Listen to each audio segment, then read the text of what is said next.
1:38 o'clock.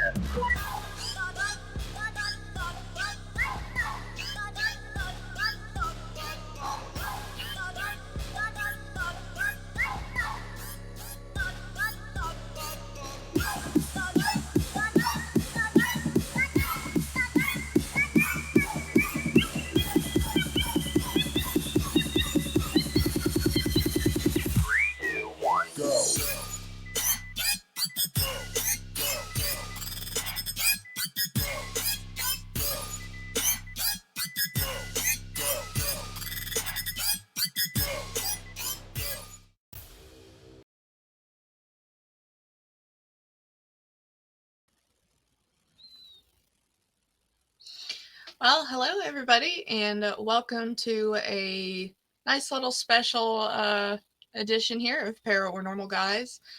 We have a lovely guest today who I've been trying to get on here for a while. We've all had a couple scheduling conflicts, but I think you guys will be very interested to hear all about his story. Um, so we will get on with bringing our guest in here and see what he has to share with us.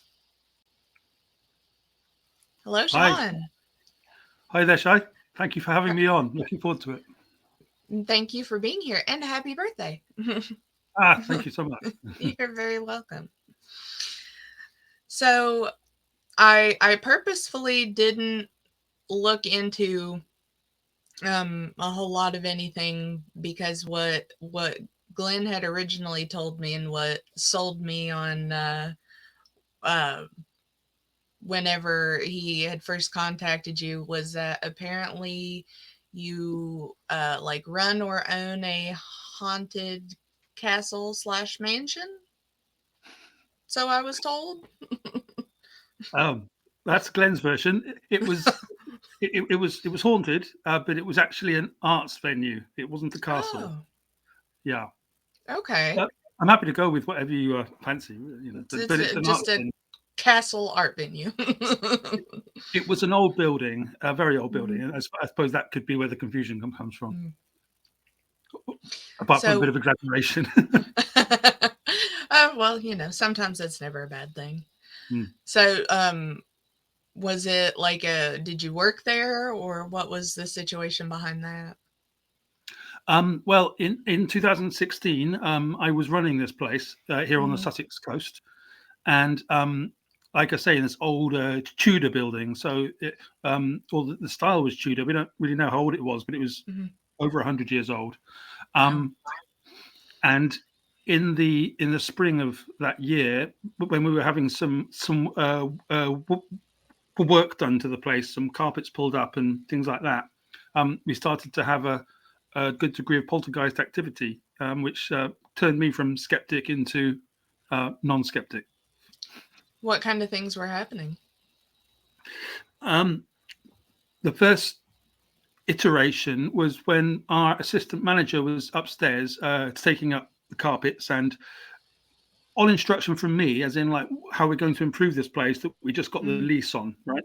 And so I was just asking him to go and do things, and he'd go upstairs all day long doing his work, pulling up carpets, painting the walls, doing this stuff, and banging started to happen all around the place, not coming from one spot, like bang, bang, knock, knock, like this. And it was just very strange and quite quiet at first, but I noticed it from downstairs in the venue, and he would come down and I'd say, "What is all that banging?" I've got no idea, but it's constant, isn't it? I'm like, it is. And so that is what went on for some time. Would you like me to continue on this line? Yeah, no, I'm just like, so were all you guys doing just like pulling up carpets and painting, or was there any major construction going on, or? We were trying to turn the upstairs parts into an art gallery on the first floor and the bed and breakfast on the top floor. And I also had a room up there where I stayed. So there were 4 bedrooms on that top floor and a long gallery. And basically, it was a horrible old carpet in there. Had the lease, so decided to take it all up. But we didn't ask permission of the building. Let's put it that way. I don't know, but something started to go very, very wrong because uh, 6 years late, 8 years later, now it sounds easy to sort of go what it was, and it's much more Mhm. light-hearted. But at the time, it was extremely frightening because I was there on my own quite a lot of the time. I was the man of the house, so it was very, very weird. Well, yeah, I can imagine the amount of time you spend there alone and you're just hearing stuff banging around. That's I, right. I wonder what the sentimental value of the carpet was. Exactly. It's just like we're coming in here to turn it around again. And I guess the building itself had been a bunch of different kind of businesses over the years. It's like people couldn't settle. It would go from pizza parlor to restaurant to this to that. It was that kind of a venue, and people would often be curious as to why this changed all the time. That then I come in, some investment partners, um, had agreement from them all to like do what you want with it, and Mhm. the idea was to make it into a much more pared down performance space for Mhm. art and music. That's what I do, and that was the idea. Um, and it just went very badly wrong in terms of that, and also in terms with the licensing people at the council who were also on us. So we were having it from the supernatural and from the licensing officers at the same time. Supernatural. I'm only saying that because I can't explain it, not because I want to give it a name. You know. Yeah. So I'm wondering if so I guess so much change so periodically was probably keeping whatever it was very like it just wanted things the way that it was. Did it did it calm down after so long or Not really. The place was open for almost a year. They started in the spring in this sort of soft banging way. Then, when we carried on doing the improvements, because I hadn't connected up the two things at that point, Mhm. um, there were a couple more things where, when it started to get really alarming, was I was bending down to get a drink for a customer behind the bar, um, and as I was crouched down, like early in the evening, full light, there was a bunch of customers there. It was normal, but a pint glass flew from behind my head into the venue. It was a directional thing. It hadn't fallen. There was force behind it. And we caught it on CCTV, and Wow. it was like so. It was good to catch it because there was lots of chat about this on Facebook. So I was able to put it up there to say, no, "This is what's going on." People are like, "Ah." Oh, like And, look, I'm not crazy here. It's actually happening. that's right, that's right. And there was about 6 customers who sort of saw it and said, "Yep, yep, yep, that's what happened." And so that was helpful. Is that something that you still run or is that a past venture? It's a past thing, but that in the Christmas of that year, it pretty much went on for 1 year. We weren't very good on the licensing regulations, so there was like a case about that, which was part of having us closed down. But also, it was the town was almost against us. Basically, it wasn't the right spot for it, and there was all sorts of other problems with it. So it was like a business project of a year that was Mhm. also very, very it was very, very, very busy and very lively and successful, but Mhm. it was absolutely hampered by all these forces, including this one. And it was an extra voice to say you shouldn't be doing this here. So is that same place something else now? um, I haven't been back to that town since then. All kind of went wrong. It was like, oh god. Just get Um, out. yeah, exactly. But I've heard that it's turned into a pizza restaurant or some sort of a restaurant, and it's doing quite nicely. So good luck to them. I don't know if they've had the same experiences as I did, but doubt it. Well, I guess you got to find something they like. Yeah, yeah, that's right. But something quiet and calm and nice. So, what kind of um, like art and music were you into? Well, the place was the only way of keeping it going was to have something on every night of the week, Hmm. because it didn't. It was a cafe during the day, but in the part of town it was that just wasn't very busy. So in the evening, we would attract the arts contingent of the town into the place with punk sometimes, and folk, and some techno even now and again, but very very good stuff. Not the horrible thing. It was a very sophisticated arts venue but on the popular edge. So there was all kinds of things, and I was in charge of publicity. So I do the posters for whatever we've got going on in advance, and that was popular. But the constancy of it, firstly, that was exhausting for me, and I wasn't quite sure what I was getting into. So that was an Mm-hmm. education. Because constantly keeping all that up on your own is quite a challenge, and all the other licensing things on your shoulders. Mm-hmm. Um, and then compounded by the fact that the place is and was quite spooky feeling. Basically, it was like this old sort of Tudor place, wood everywhere, sort of black and white wood, and um, then after that, we'd started to tear up all these carpets, so it was even more hard. Not that Yeah. there shouldn't be anything wrong with that. Um, and gradually, there were just event after event, and it wasn't just the beer glass and the knocking. There were other things as well. So, are you an artist yourself? I am. I am. I'm a fine artist. I did that for my at university, my masters. If people are watching, then they can see one of my pictures behind me. And I still do lots of things on the art line these days, show and in magazines and things. You've gone. Yep. Hold on. I Sorry. don't know what happened here.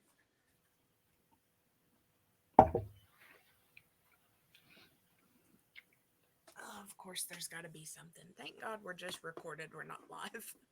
Uh, Oh, let me see here. It did this to me one time before.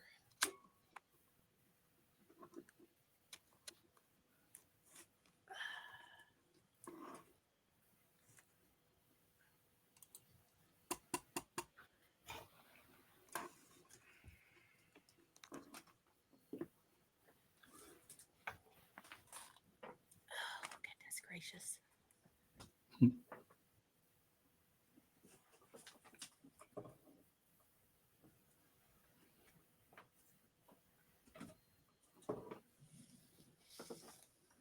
Okay, it's not that. So, what in the world?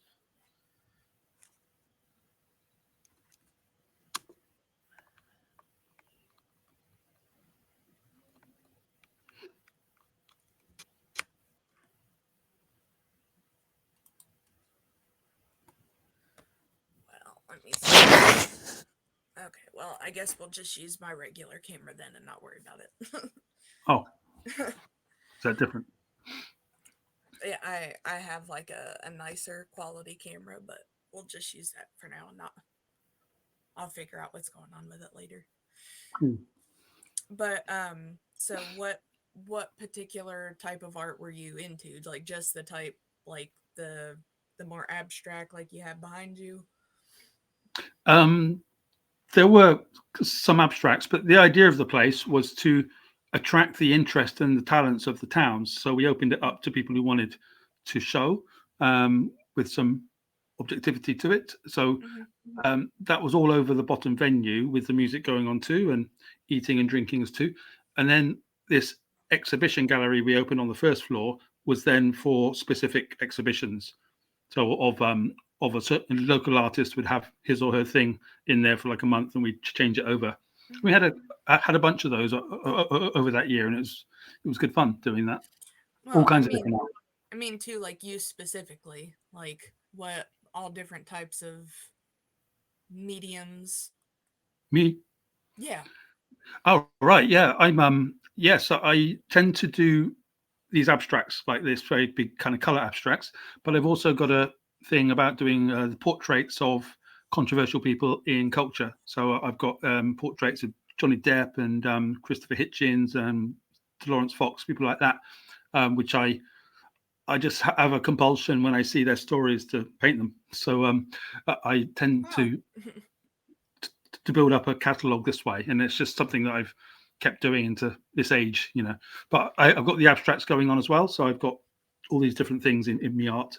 I'm a writer too, so I do lots of creative work. Basically, that's my is my fuel. What kind of writing do you do? Um, I'm about to publish my ninth book tomorrow, called A Delicate Balance of Reason, which is Wow. And sorry, congratulations on that. thank you. So not very professional, am I? But No, you're I don't know. It's called A Delicate Balance of Reason, Adventures in the Culture Wars. The cover's this picture behind me. Yeah. So we're excited to get that out, and it's a extra book on the post woke genre. People say anti woke, but this is more post woke to try Mm-hmm. and put identity politics in the past, because that's a big theme of mine as well. Gotcha. What other kind of books have you done? Um, I've done some contributed to some poetry books, and I've got my own poetry book coming out end of this year or beginning of next. So I'm looking forward to that. The ones before that are mainly cultural theory. So like this one, Adventures in the Culture Wars, they are more abstract and a bit more. This is more of a story about the culture wars. The other ones are a bit more snapshotty, like because I've been a journalist too. Um, but the one I did last in 2023 was Compelling Speech, the Stammering Enigma, because I'm a stammerer too. It comes out from time to time, and since I was 5, and I'm a bit of a specialist on that subject, and how some techniques of how to handle it, and to I'm on the board of Stammer, who are I'm not a board member, but I'm like a contributor to their Mm-hmm. site, and they're the British Stammering Association. They're a big deal. So I did this book for them, or for myself last year, and that's been my biggest seller so far. So that was nice. So is that more like a? Would you classify that more under like a self help or just about? Yeah, well, it's self help would be a way of putting it. It's like an autobiography of a stammer, because it's like how it's been to be a stammerer since 1980, and all the techniques and the representations in culture that you see. And because of the progressive movement, it's all been problematized differently. So it's fine to have a disability now, sort of thing. And this book acknowledges that. And it also says, and it's okay to want to get better at the same time, because those two things are Mhm. problematic. So it discusses that in a kind and a witty way, because I like to get humor into my work as wherever I can. So it takes these quite serious subjects and applies a good dollop of English humor to it, basically. No, I do appreciate the English humor. No, I completely know what you mean. I'm a writer myself, and I'll try so hard to be serious on a lot, but then it's like you got to throw that little bit of funny in there just to Exactly. make it authentically you.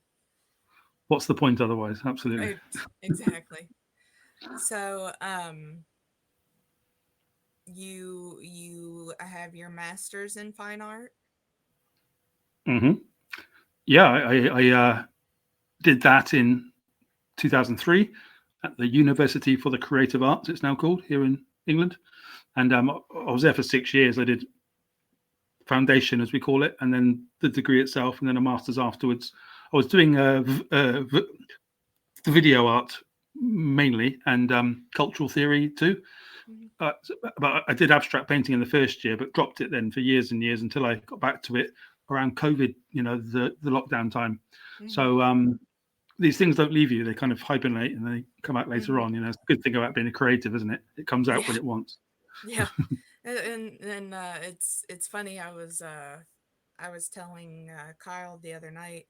I was like, hold on, I've got to find something to write something down with, because I was coming down the road and I was listening to music, and um like with all my tattoos and everything, I like to pretty much do my own and then let the artist, you know, do it, obviously. But I like to design my own. And I was like, before, because I have such an ADHD brain, I was like, before I forget, I've got to write all this stuff down because this song gave me a tattoo idea. And if I don't write down every little idea that I have now, I was like, of course, I'm in the middle of driving home and the genius idea for the tattoo has to come to me. And then I'm like, oh, I got to figure out how, if this is going to be enough words to fit in this circle. Oh, God, I just, Ah, if you don't get it down, it will fly, won't it? So yeah. And with the week that I had, I'm like, no, this is going to be a great idea, and I've got to get it now before it leaves me, because if it leaves me, I won't remember the best part of it. But Mm. no, I've been in been a creative for a long time, and my fiance is actually a comic book artist, so Mm. we live in the creative world. I wrote poetry myself for a long time, and in one of that was like my first step into, before I started like really writing. I had this big, really nice leather bound book that my dad had given me, and I just filled it and filled it and filled it with like the back of it. I would print off song lyrics all the time and get my inspiration from that, and just fill the book up with different poems I would work on, like starting through middle school. And I still have that same book in my packed away in my closet. Mm. And Mm. I recently got back into a little bit more of it, because we have a group of friends um, who live, because we live in West Virginia, who live up north in the state of us, who have their own comic book studio. And they put out this anthology series of just people who had little tidbits of stories that they wanted to do. And the first story that my fiance and I had wrote together, they put in their first one. So they wanted us to put something in the second one that they did. And he didn't have time to write a whole nother story. And I was like, well, here, I'm going to get them 3 poems. I'm going to give you a brief description of the picture that I want you to put with them. And that's what we'll give them. So I have, I said it's weird where um, how your creative process changes throughout the years. And I found that when I went back into trying to write poetry, it was almost very dark. Mm. And I was like, I don't want to give off the impression that I'm this dark person, but it almost seems prettier when it's dark. Mhm. And so we, in one of the books, it's got like one of them was more based around mental illness. So it's got the girl with all the fuzzy, crazy thoughts going on, and um, the poem that accompanies it. And I had him do a picture specifically for what I wanted for each poem to go with it. So that was a that was a really cool thing to be able to go back into to poetry after so long. Yeah, yeah, absolutely. And so what got you into journalism? Well, I think it was about being a musician as a teen into my 20s, and then because I would go to gigs and I get passionate about music, as I'm sure you do, Mm-hmm. and it's because of that passion I would record my thoughts on it, and actually quickly realize I was better at writing, or enjoyed writing, capturing something in a paragraph, and then Mm-hmm. stringing it together into a review.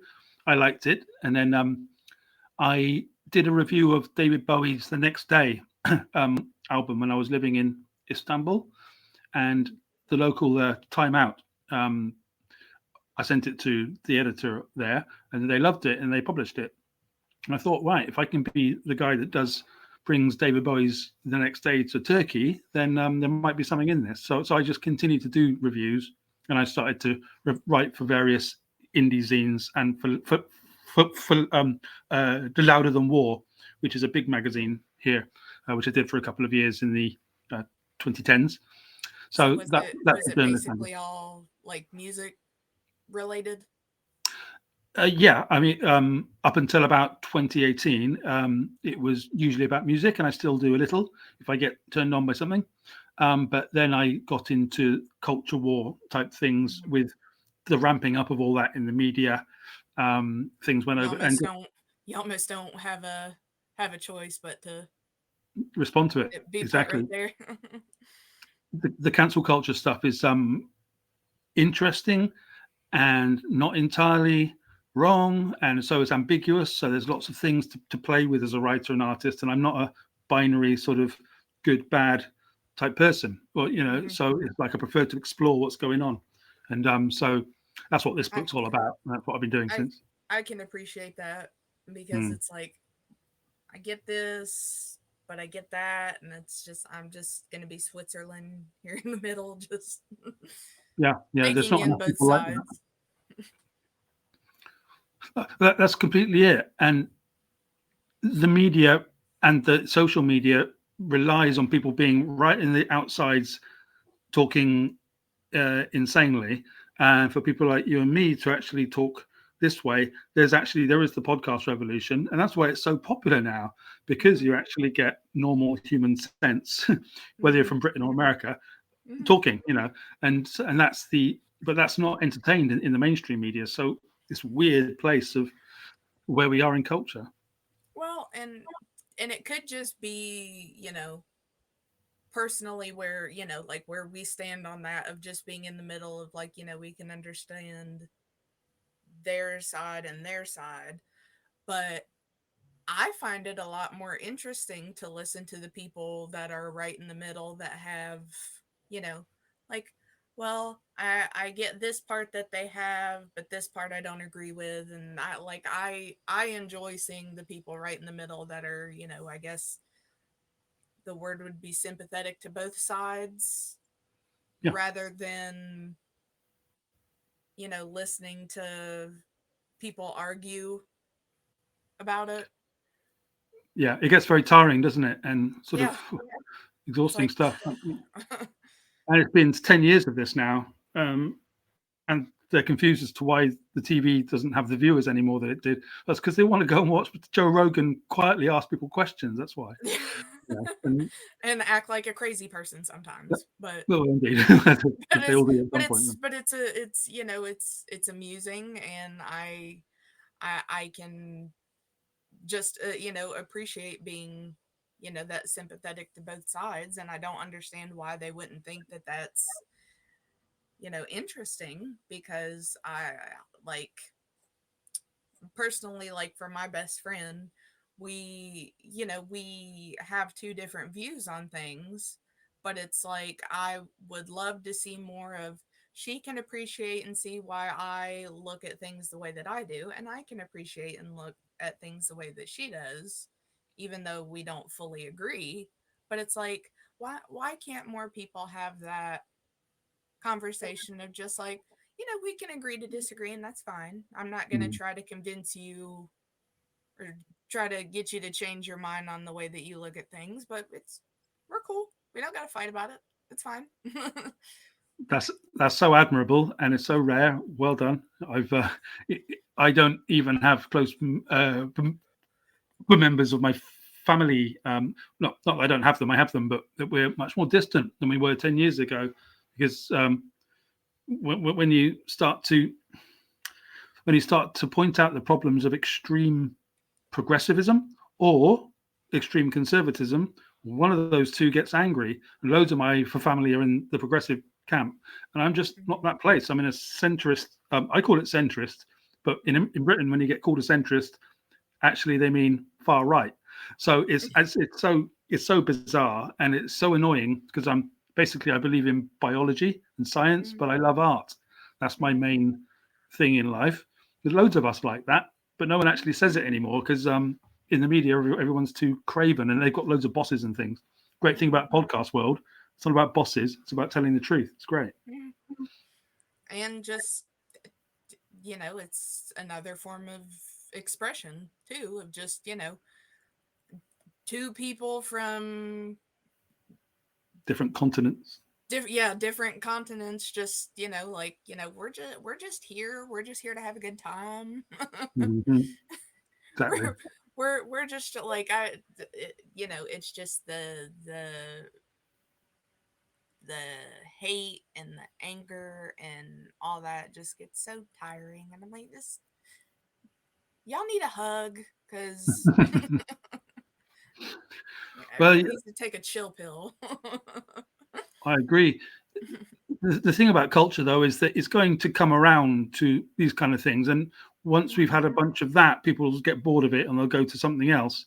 It's just the MSM are, mainstream media, I'm sure, but, mhm, are so paranoid because the financial model is breaking. In Britain, it's massively breaking. They'll never admit that. And as far as I'm aware, it's breaking in America too. So, mhm. when Tucker And Carlson again, they'll does his never own admit thing, that. yeah, because they're like, oh my God, no. And but to tell the truth about that stuff is a threat to their mortgages. So you get Mhm. why they're not going to tell the truth, but that's not good enough for an artist, is it? Because we're not here protecting our mortgages. We're here just telling the truth, and that's what you're not allowed to do there. Um, and And let just, alone getting onto identity politics stuff, which is even more problematic. well, we're just trying to have a good time, enjoy ourselves, have that Mm, nice little dose of serotonin, and, have a good time. But of course, everybody getting along doesn't bring in the views that the the hate and anger does. that's it. That's true.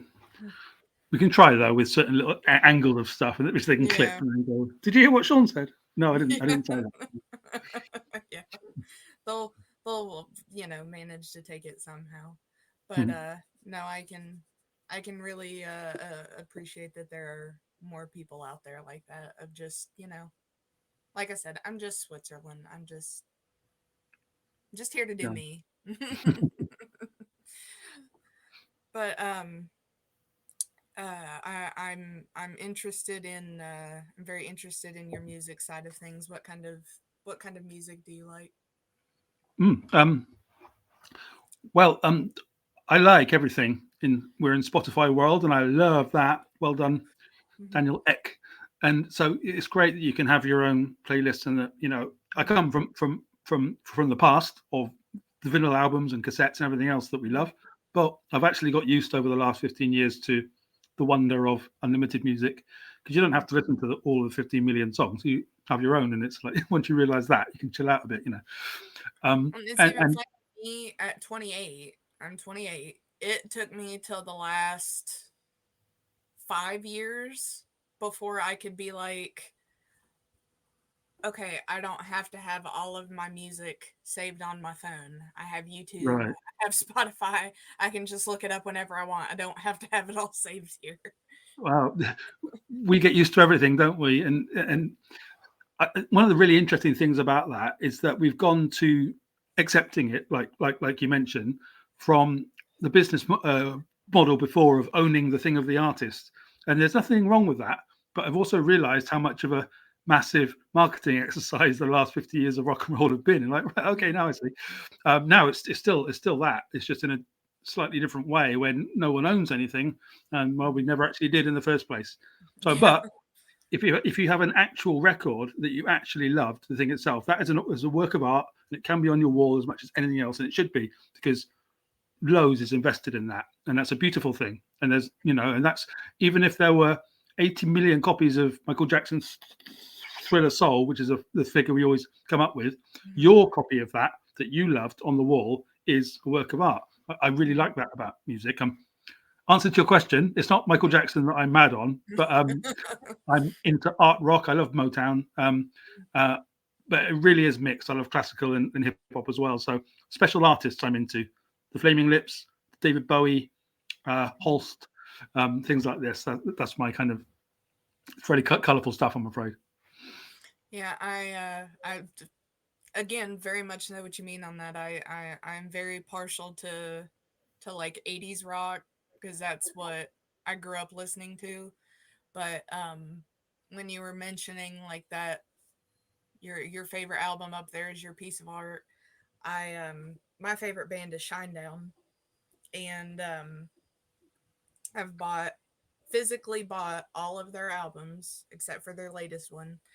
And I think the most sacred thing I own is I was able to meet them once and brought the insert from their CD, Amaryllis, and was able to get them all to sign it. And if I could just, I'd just put that right up on the wall, because it was Best day of my life. Oh, wow. The I've best human beings. I've not heard of this band, so I'm going to have to get on Spotify later on and find out all about Shinedown for you. Sorry, they obviously don't have much of a profile in Britain, so I'll have a look later on. Well, no, it's funny. I was just reading. I only read part of it last night, but I went over and saved it so that I could look at it and share it. Um, they have their latest CD is Planet Zero, and it was honestly something that was kind of hard for me to accept about them because of the shine down that I started listening to was very heavy rock, headbanging music, and then you just see the gradual progression of what they got into. They started doing it with their last album, Attention, Attention, but this album, I put it on YouTube on my TV and listened to it, and every other song is uh, it's like a voiceover of like I don't know how to describe it. It's almost like it's a robot lady's voice Hmm. taking you through each step of almost like this a post-apocalyptic robotic society, and how much work that they put into this. Because I was like, I don't want to listen to this new album. The last one was so great, and then I broke down and listened to it, and it was such a work of art how they put in between all these songs. They made such a storyline just out of these little voice clips. Hmm. It And sounds great. they started doing it with their last album, where basically all their music videos, whenever you played them all together, played out a story. And they were working on making it like its own little movie per se. But if I recommend anyone to listen to, from their new album Planet Zero, is The Symptom of Being Human, and Okay. that for I would say for people like us, it's something that hits home. Hmm. And I'm a very emotional person. With we've all got our issues, but the first time that it played and I listened to all those lyrics, I cried like a baby. Right. Wow. I was just like, oh, it's hitting me deep in the soul. Like they just wrote that song for me. And it's such a great song. And if you ever check, if you're on TikTok or anything, if you look at their TikTok, their lead singer Brent Smith is such a just normal person. Just like I have a lot of appreciation for a band not only that sounds good, that I like, but they're good people. And they're just like another person, and they are very Hmm. much that. But just the progression from, I think their very first album was Us and Them. I could be wrong, but to now is there's such a stark contrast. Granted, in like those first two albums, Brent was on drugs really bad, so there's a lot of difference between then and now, Hmm. but just a beautiful work of art that their career is. Wow. I think you should work for them. Oh, I would, but I'd just be like the All whole right. time. But it's there. I mean, it's whenever you have such a like they are a band that I say I found in the time when I needed something like that most. So they are like piece of my heart. Like I have their part of their lyrics tattooed on my arm here from my first Oh, tattoo. Um, the first step is the one you believe in. The second one might be profound, which was from their Amaryllis album of the song "I'll Follow You," and it's like I don't like to say it's so like so serious or so deep, but it's just when when you find that band or that singer that just really speaks to your soul. Yeah. Like I hold on to them like they are my children. Like don't you talk bad about them. Don't you do nothing. That's my baby. Yeah. That's interesting, actually, that part of it. I mean, I've probably got the same sort of relationship with David Bowie, but it was interesting to watch online how people responded to the Depp Heard case in that way. I've written about this quite a bit. That Hmm. people, people do hold their heroes to their hearts, and Hmm. how Depp, Johnny particularly being the older, he's got a much longer history than Amber. So what Hmm. was going on there was that his people associated everything about him with a thing to protect. And how dare you, beautiful woman, get married to my love, and then all this go off, and then they blame her for everything, and we see a toxic relationship Hmm. in the court, and then they think they're having a personal go at them. So what Hmm. happened between them actually destroyed the gender wars, and we saw that their affiliation with a man was more important than their um, feelings that they might have had in other issues about men and women. But because Hmm. he's the guy, they just went with their guy, and we all saw what happened anyway. So Yeah. I thought that was very interesting in terms of the fan worship, is what I mean. Yeah, I have to agree with you on that because I didn't watch it like day by day, but Facebook would give me like hour-long clips of that day's proceedings, and that was crazy. Just Yeah. the lengths that she went to and the stuff that he went through was just nutty. It was interesting to watch the entire sort of story of a domestic violence story in front of you, isn't it? And I think that's what Well, that was the education of the world. and in um that type of power dynamic too, because how often are you seeing male domestic violence cases put out there like that? Well, exactly. It's the men's rights points, as they do. So, without wanting to comment on whatever anybody knows, because I've no idea who's watching this, and I wouldn't want to upset any of them. But it's a very, very interesting thing for a cultural theorist to see Hmm. what's going on with these Yeah. dynamics, as you say. And I think too with how ready so many of her coworkers and friends per se were ready to just immediately jump to her side before figuring out what actually happened. Indeed, that's the interesting part about your Switzerland stance, and mine Mhm. is that you weren't allowed. You had to choose your gorgeous Hollywood star. Which one are you going to go for? And Mhm. often the girls under 30 will go that way towards Amber, and the guys and lots of girls over 40 go towards Johnny. And those kind of societal. And that's what this thing was actually all about. And Mhm.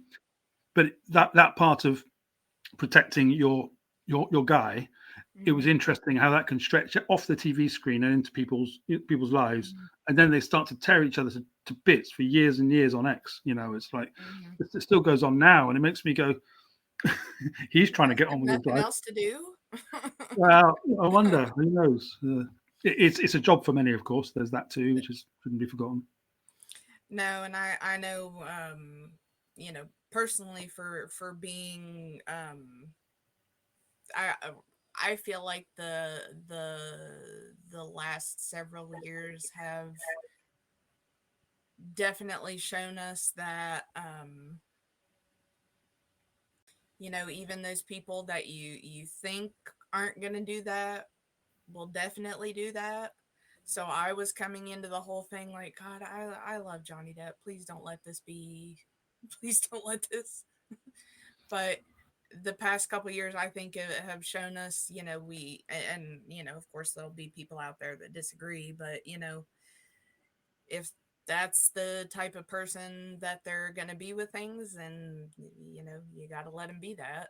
And it Mm. would honestly, as much as like, I hold Shine Down near and dear to my heart. If I found out that they were a bunch of a-holes and were doing crappy stuff, it would be like, nope, nope, sorry, you're not getting any more of my support. Mm. But I feel that way strongly, like with Lizzo, because when Lizzo came out, I was like, oh, this is great. We're supporting the big girls, and the music's catchy, the music's great, and then she's got to be saying and doing crazy stuff, and I was like, yeah, I can't. As much as I would play her stuff on repeat again and again and again, I was just like, I can't. That's quite interesting, and I didn't know that Shishi was big in America. Is she American, by the way? Sorry, I don't. Yes. No, okay, right, cool. I don't know much about her except for what she looks like, but I know that she's a great performer, right? Mm-hmm. And the thing is about if I discovered that Shinedown were a bunch of a-holes, I would not support them anymore. Mm-hmm. Is that everybody's capable of everything, Mm-hmm. being good and bad. Kevin Spacey's out right now is out there doing this brilliant fight back against the media for things unproven. And when he says, "I used to be uh, too much out there, too persistent," all these kinds of red lines that everyone else says, and well, he says, "Well, I was those things. Sorry." And we all saw Mr. Johnny Depp slamming those doors in the house because he'd lost his temper. They're Mm-hmm. all capable of this bad stuff. If a guy from Shinedown had been um, found guilty of um, I don't know, hitting his wife or something like that. I'm not going to minimize anything, but we'd want to know the entire context of what Mm-hmm. type of hit, why, how did she hit him back? Did she hit him first? Yeah. All these kind of things have been opened up, but we all kind of go onto it. With Mm-hmm. Lizzo, the stories that I saw, snippets of stories, is what I saw was an ambitious woman who put her ambition in front of her care for those around her. And I'm sure that happens all the time. I don't have much of a feel for her except for that. Um, Well, it but was yeah, just the big, the body positivity of putting herself as a big girl out there, and just doing her thing regardless of what you know critics, media, whoever thought. That's very empowering, as a woman and as a bigger woman. And then for everything that you're portraying out there to just be, you're being completely uh the word isn't coming to me at the moment. um you're doing the exact opposite behind closed doors, mm, and everything that you're putting out there to everybody is just total crap. When the door's closed, you're treating your plus size dancers terribly, making them do completely inappropriate things, and you're body shaming them. Then that's just like your whole image of everything that you've put out there is a lie. yeah. The one thing there that I totally agree with you is on if she's doing the body shaming, that is ridiculous. And I couldn't agree more.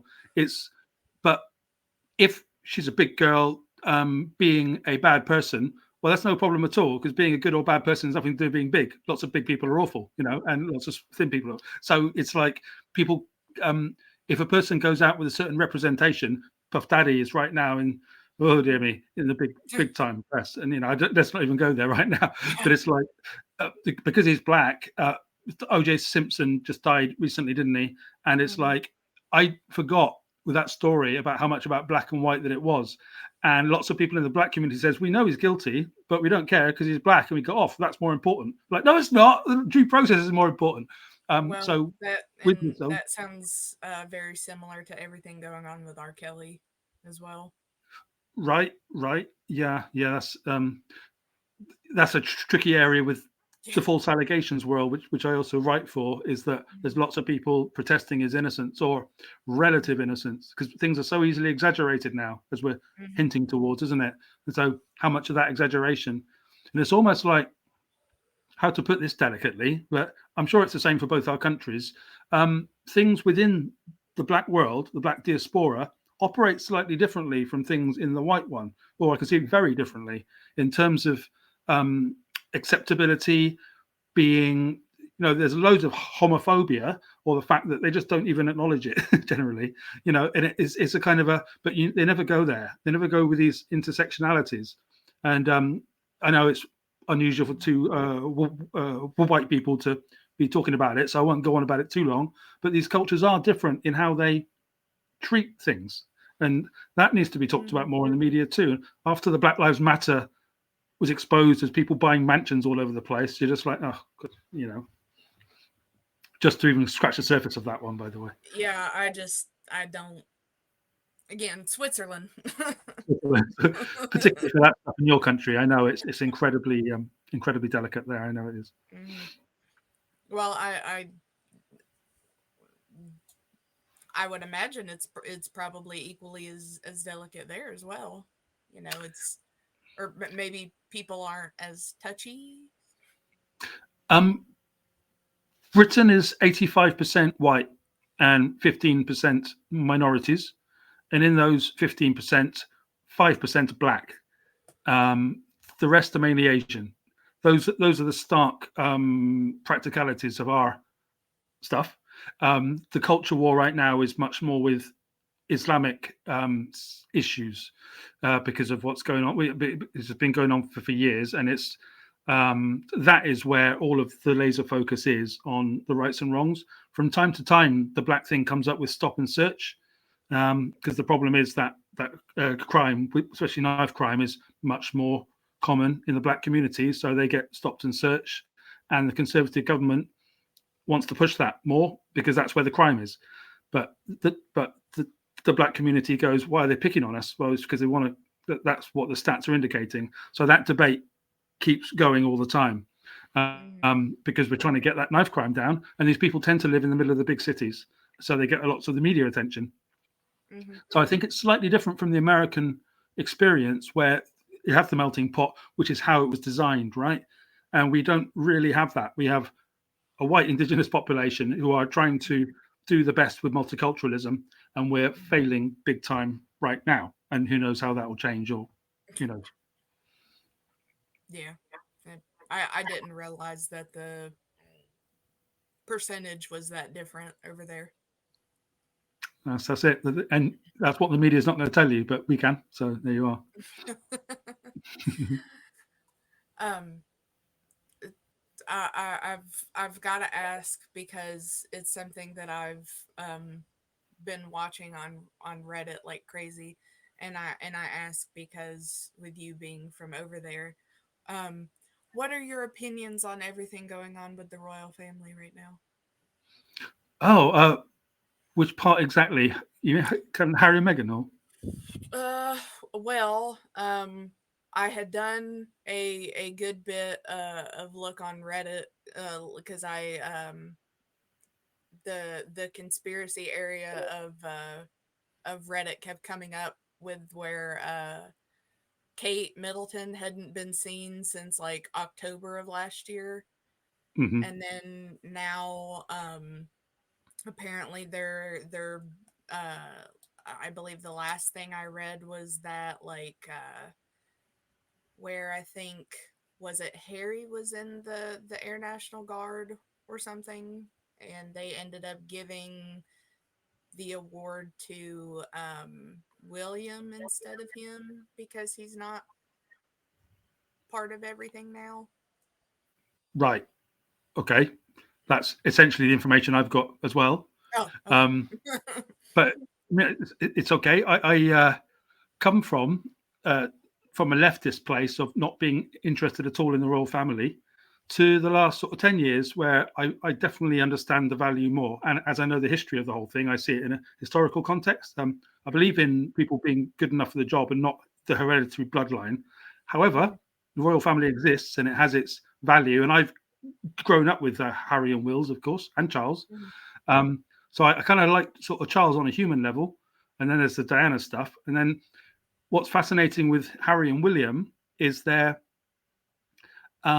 two sibling thing. You know, you've got the responsible older William being, and you've got Mhm. Harry going off and saying, "You lot, I'm going to go off to America with my gorgeous American wife, who's apparently half black, but she doesn't look it." You know, that's the kind of thing. That's the relationship that Britain has with them. Mhm. The royalists have really gone for Harry and Meghan in a way that I wasn't expecting, because I Mhm. watch these things like Switzerland. This is our term for today. I love it. I watch Yep. them like Switzerland, but the country won't allow that. And lots of Mhm. people that I follow are much more hardcore royalists than I am. So I come in on X and I just go very mellow on it all. Kate apparently does have cancer, so we have to go with that. Okay, as does Charles. They had this at the same time, so that's outside of the conspiracy realm. You don't. There's no point in doubting that people have cancer. Either they, you know, Well, hope at they the get rid time that I was looking it up, it hadn't been announced yet. So I was like, of wait, what do you mean? What do you mean she hasn't been seen since October of last year? And they pulled the kids out of school? What? Where is she? Well, I And know that. then I had to update like a month later of like, well, okay, she hasn't been seen because she has cancer. It's the way of it's the public shaming of of everybody, isn't it? Say, oh, look, she got cancer. You can't talk about that. No, well, we're only speculating. I'm interested in the spec. I tell you what, I'm most interested in, Jai, is how interested America is in all this stuff. I know that half America thinks it's all bullshit, and they're quite right, but the other half really loves them, don't they? And that's fascinating. I don't know where any of that comes from. I'm glad they do, because it's only little old England, but I suppose it's the old country, isn't it? So I don't know. I I don't even remember where I started really getting into things. I think it was more around the time when everything popped off of Harry being like, I'm going to America, not dealing with all you guys. We're just gonna go do our own thing. And then once once the Oprah interview came out, um, because I don't really understand what and I don't know that. I mean, I'm sure there are people here that do, but I don't really understand, I guess, the gravity of stepping down from your royal duties. What Indeed, I didn't that either. I really understand what, like, why is that such a bad thing that he just wants to go be with his wife and do their thing? I, d- I don't understand the dynamic of what that means in the royal family. I agree with you, but what the language they talk is duty. So it's the same with Edward the Eighth or whatever it was back in Edward and Mrs. Simpson. You know, he went off with the American woman he loved to some Caribbean island. So, oh, how dare you? And I'm like, well, you just take choice, you know. But that's the hippie in me. But Mhm. the royals, or the supporters of the royals, not the royals themselves, they're a bunch of hippies, but the supporters of the royals are like, nope, it's duty and that's it. And if you don't, you're somehow interfering with the bloodline. What I find problematic, and the point that I went about Meghan, was that stuff. If a person asks you, if you're in a mixed race relationship, and someone asks you, family or not, I wonder what color the baby's going to be. I don't think that's a rude question. But the critical race theorists have come in and said that's racist. And basically, I don't think it is. And if they tell me it is, then I'll say, well, I don't think it is. And I think you're shit stirring, as we say. And the problem with critical race theory and DEI is that it's being exposed as basically anti-Western, anti-white, obviously, and anti everything that we've tried to build up as the liberal democracies. That's being exposed in the academies at the moment. I watch all that stuff, and it was clear that Meghan has internalized all this critical race theory. Not that all of it's wrong, some of it's right, but right now, doing that from her position is going to attract. You're trying to bring the war to the top, and you'll get lots of people saying, "Well, you fuck off then, you know. Oh my god, sorry, I don't, so perhaps you'd like to bleep that out, but you know, that's kind of the feeling that was engendered in Britain at that time. Well, we've got to take a quick break, but we will be right back.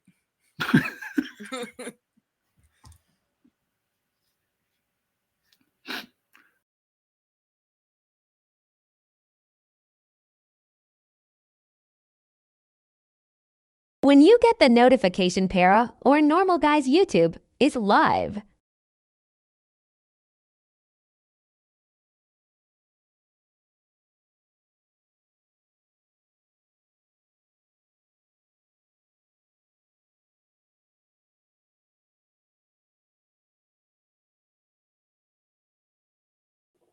And we're back. But Hello. no, like I get what you mean. Like, I mean, again, Switzerland, and I can't speak to how being asked that made her feel, but I think a lot of that would depend on how they asked. But I can't imagine that it was terribly rude. I mean, if they were just wondering, but I guess that would depend on how they had acted with her when she came into the picture. I don't know. I don't know with all that. But I just didn't understand what the big deal was with. I mean, granted, I don't know what comes in with the royal duties, but I was like, okay, the dude got married. He wants to go live with his wife, and have kids, and do their thing. Can he not do his royal duties from America? You think so, wouldn't you? We could continue the special relationship that way. I think he's being punished more. I mean, his first sin is to be taking on the entire media establishment because of what he says, what they did to his mum. So he's got a court case against every single British newspaper right now. So clearly, that's it's unwise because, well, in a sense, I'm like good for him because I'm up for the fighter. But at the same time, he doesn't seem to realize that he's going with Team World, which is the expression. You know, Britain's quite good at. You know, we had the Brexit thing, and we said no, thank you, EU, off we go. We're doing our own thing, and with the international blob, Tony Blair, who did our country for 15 years, is very much in that team blob, and we're very, very. Donald Trump obviously fights against this all the time, and we increasingly have more and more sympathy with people like that. And it's not only Donald; there's people all over the world in bits and bobs striving for independence.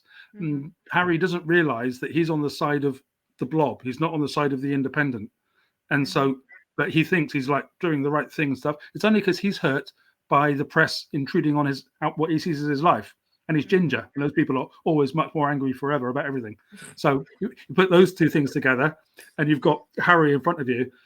But we think that Meghan is like a Trojan horse into trying to destroy the royal family from the inside. That's a secret language they're trying to put out.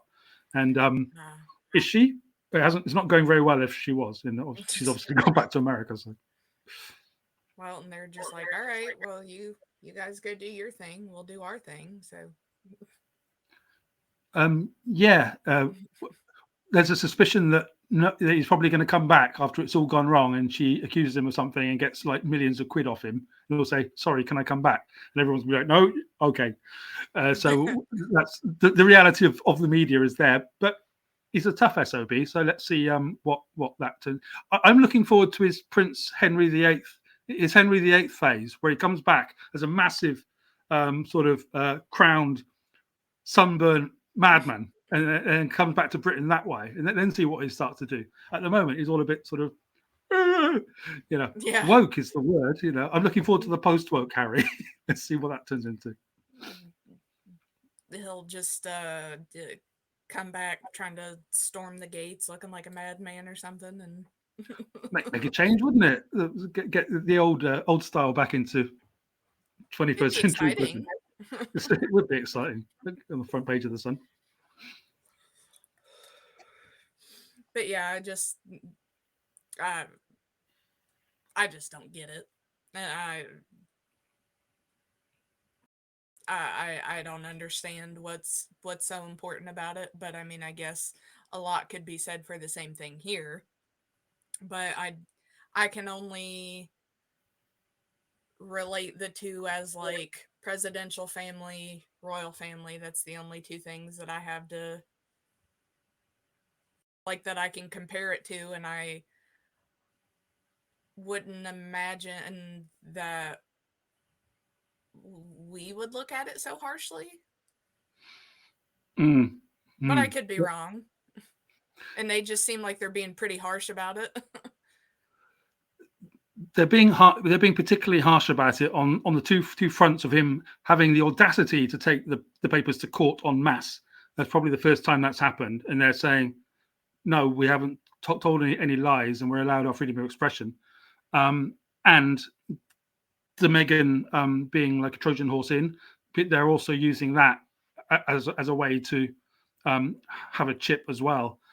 The thing about getting older is that you start to I mean, I come from the same point as you of like, why do these systems exist in this weird way? It's possibly because of not being brought up inside it. The more you look at it and the more you comment, the good thing is if you come from the outside, you can keep all that outside feeling, but also understand what they're doing and why. Mm-hmm. And when it comes back to the depth thing about like, how dare you attack mine? If you have been into Harry since he was born and you consider him yours, then they're going to have the same thing with Harry that some people have with Depp, or that you have with Slide Down, Smile Down, Shine Down. Sorry.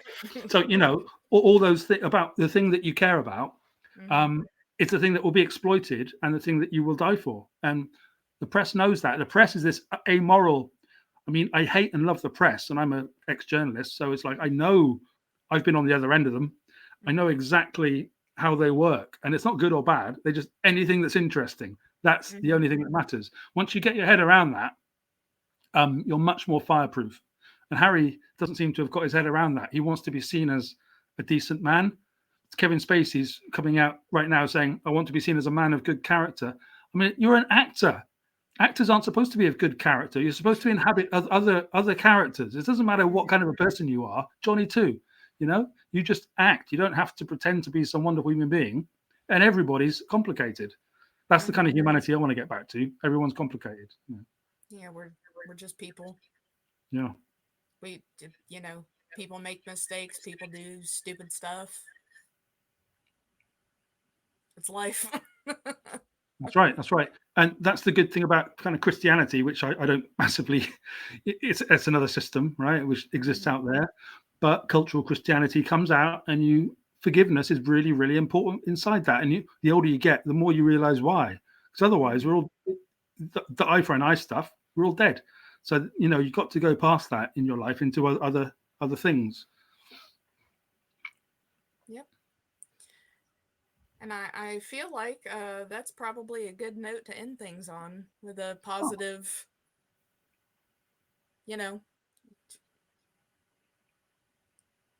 I completely lost my train of thought. That ADHD kicked in.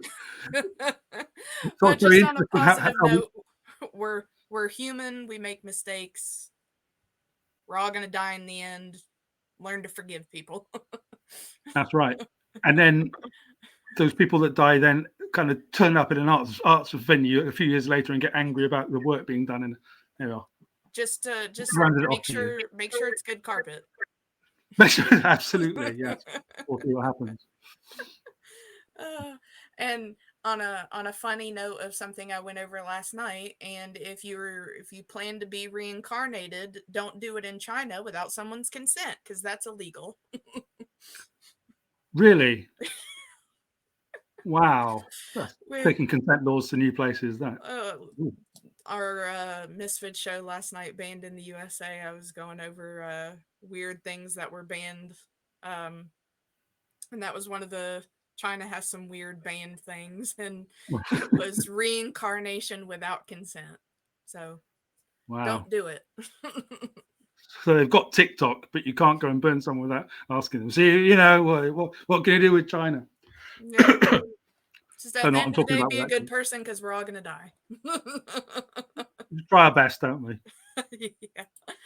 Well, thank you so much for coming on, Sean. It's been a great conversation, and I You too. appreciate having Absolute it. delight.